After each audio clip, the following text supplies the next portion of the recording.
I need you, baby.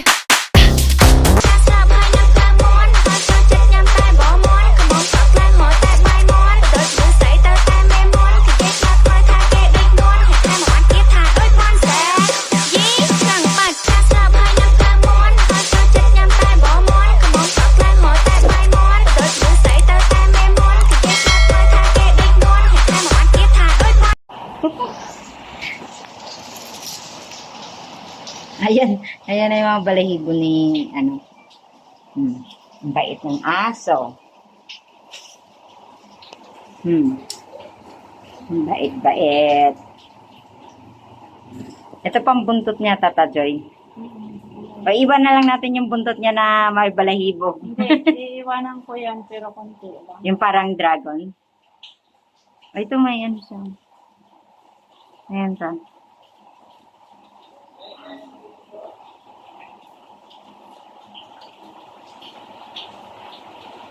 Yan, nahuli na ako.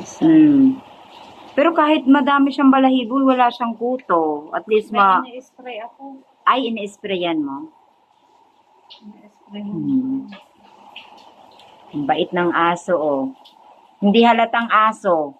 Mukhang unggoy. Hindi siya nakikita kaya, oh. Oh, hanapin niyo yung mata. Oh, nasaan ang mata? Mukha kayang unggoy. Oh, ayun. Mukhang basahan. Pero ang bait. Bait. Huwag kang malikot. Close na yung eye. Class size. Huli na. Close na eye. Hindi pa tapos, diba?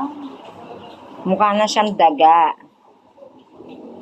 Kaya nga, sabi ni Erin, bukas, awayan naman ako ni Erin. Sabihin niya mukhang daga naman. Tata Joy, yung buntot niya, yung sa dulo lang ang itira mo na ano. Alam mo ba na putol ko yung buntot niya? Hala!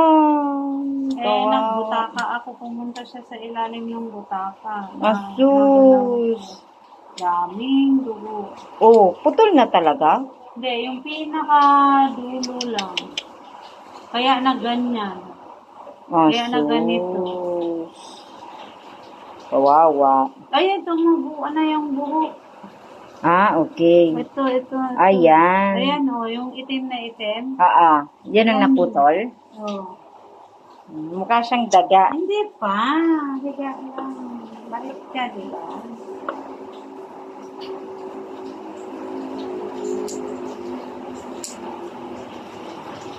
Mahal kaya magpa-grooming ng aso. Ulit! Asus! Kumo! 600. Oh. 607. 607 eh. Ang bait-bait naman ng tuta.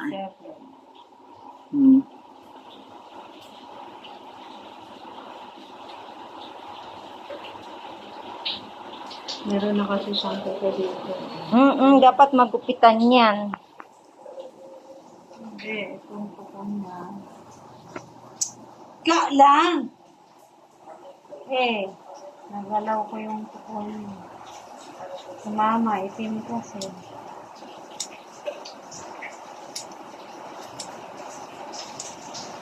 Para na nagupit ng gulay. Kawawa. Walang imik. Oh. Ay! Hindi marunong maggupit ang tagagupit. No. Ay.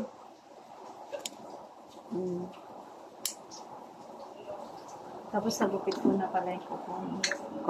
Naman. Itim kasi. Yan. No.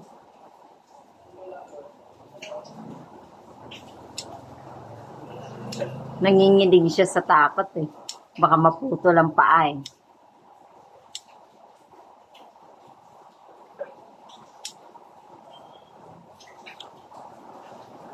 Hanggat hindi nagre-reklamo, ibig sabihin hindi ko pa napupusin.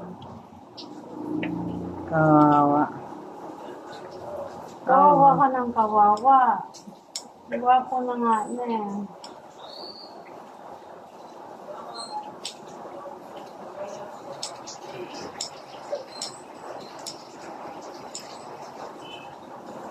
Bait. Naligo siya mamaya.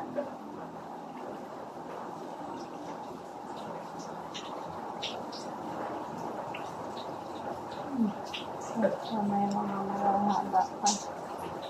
Lang.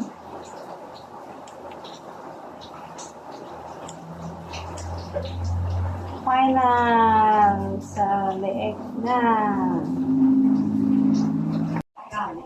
Yan, malapit na matapos ang aso. Ay, ano yan, aso, pusa, daga. Ayan. Wait lang. Uy, dadandan. Wah, may pa-straight pa siya. Ay, wah. Dito, Tata Joy. Ito, lampas. Buhok niya. Bait. Bait naman.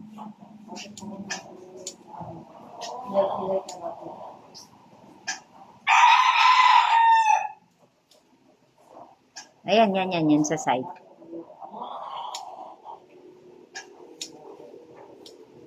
Ayan. Ayan, ang ganda. Ay, ang gwapo na niya. Tapos maliligo na siya, Tata Joy.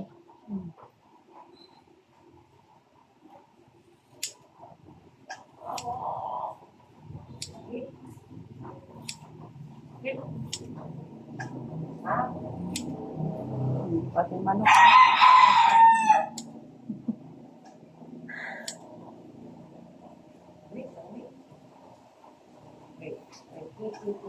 Ayan na, tapos na yung daga. Sariling sikap na pagpupunas. O, magbihis ka na mamaya-maya. Ganyan lang siya. Ganyan lang siya. Magpupunas lang siya mag-isa. Kawawa naman. Hindi. Oo. Walang nagpupunas.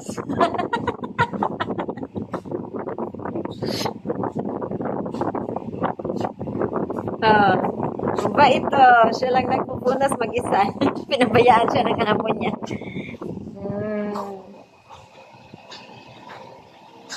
Punas. Punas.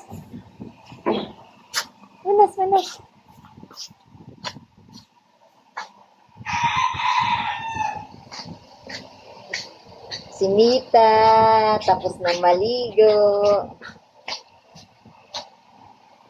Yan, pangalan yan Penguin. Kasi pilay siya.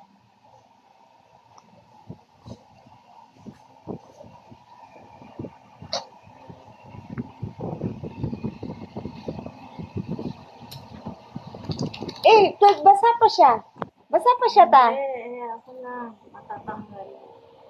Ito sa dami. Bibihis na siya.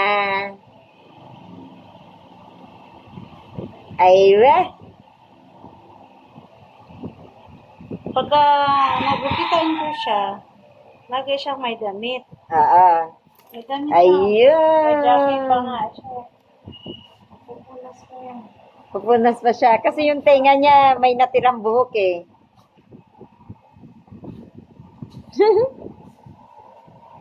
Ang bait naman. Si Mita, ganyan din ba si Mita? Nagpupunas mag-isa?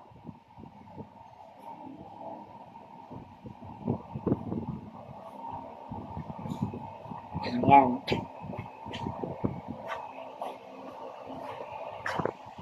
Ito yung isang aso. Si Mita.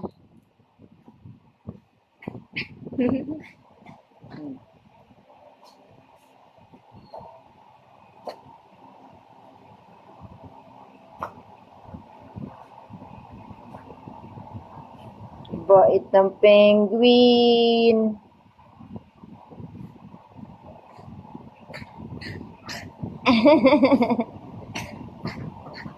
Grabe naman. Nasaan kita, penguin?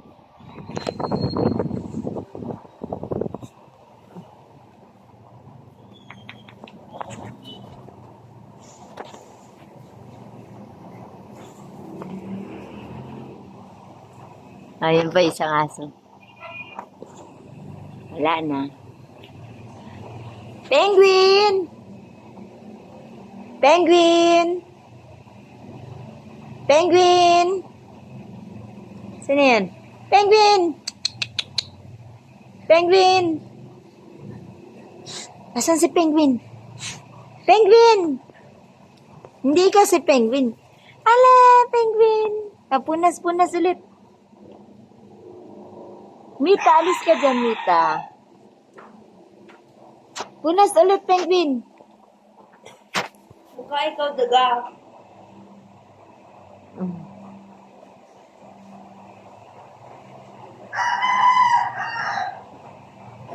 Si look, I tell you, mukhang daga si penguin. Oh. Kain na yung penguin namin. Penguin siya kasi yung paa niya baliko. Hindi, inborn naman yan. Oh, inborn. Hindi, Tato Joy, siguro naipit yan. Hindi, inborn. Or else, nung, di ba, pinanganak sila, Tata Joy, tinutulungan silang ilabas. Siguro, nahila yan nung, habang pinapalabas siya. Hindi ko alam. Oo. Kasi ito yung mga ganitong pero klase. may inborn talagang ganyan. Yun no, pinanganak yung aso nila dyan. Ganyan din siya. Silay din. Wow, Jollibee si Penguin.